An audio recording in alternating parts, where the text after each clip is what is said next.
Welcome back, everybody. His story touched our hearts earlier this year. A dying Kansas soldier was brought back to spend his final days at home in El Dorado. Just months after braving enemy fire to clear roadside bombs in Afghanistan, Hal Neukirch Jr. was about to lose his most challenging battle. He was 39 when he died of a brain tumor. Since then, his family and close friends have turned their attention to raising money for brain cancer research, and to that end, we are happy to talk about one of those events coming up this Saturday, the Head for the Cure 5K.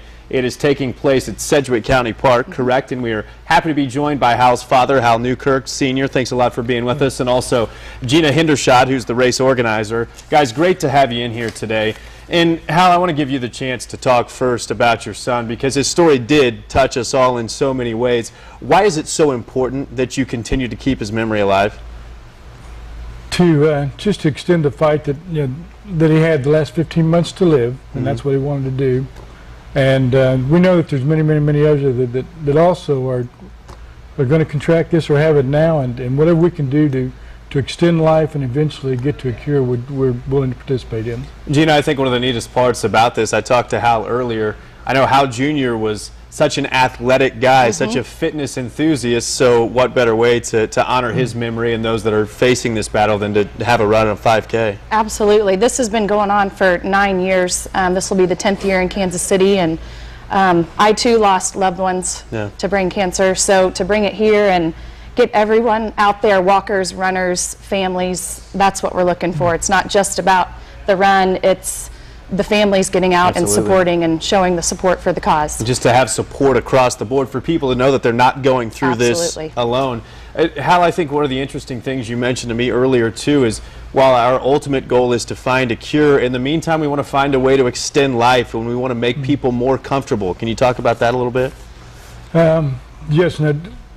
So the 15 months that we had with him after the initial operation, it was good, but in the last, the last part of it, it's not a great quality of life. And, and whatever we can extend where the quality of life is even longer, and again to eventually get to a cure. But even to this point, I'm certain if it's been 10 years ago, because there hasn't been the fight, it would have been just weeks or months. Where so as we go, as we progress, life becomes longer and longer, and the quality of life is extended as well. I know he wanted so badly to be able to get back to El Dorado. How important was that, and how rewarding for your family that you were able to make that happen? It was huge, and I cannot express enough the awesomeness of being in the Midwest, and the hearts and the pocketbooks that were opened up to get him here, and the prayers to get him here as well.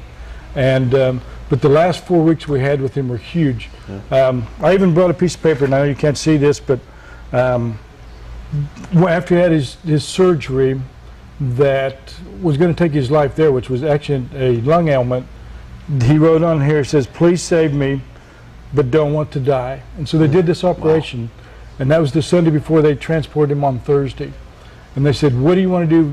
We're talking to, what do you want to do when you get to El Dorado? And on it he wrote IHOP. He wanted to so he battled back. He had a huge surge, and that Saturday, after we got him here on Thursday, he got to go to IHOP, and even up to the day he passed away, he was still pretty conscious. He had said something to his very best friend, Jeff Glaves. So, but we would have liked to have had 8 more months of that quality of life too. If that's not reason enough to get out there and take part. Gina, quickly before we let you go, tell us what racers can expect to see when they show up at the park. Kind of give us an outline for the event. I would suggest showing up at the park by 7 or 7:15. There's DJ, there's coffee, there's music. It's going to be a fun atmosphere, a team village where teams can meet. We have the national anthem, color guard.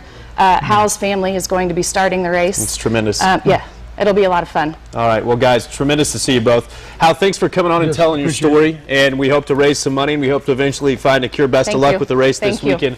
We do want to remind you that that's coming up this Saturday at Sedgwick County Park, 8 o'clock, is that right? 8 o'clock is start time. 8 o'clock in the morning, all right. But coming up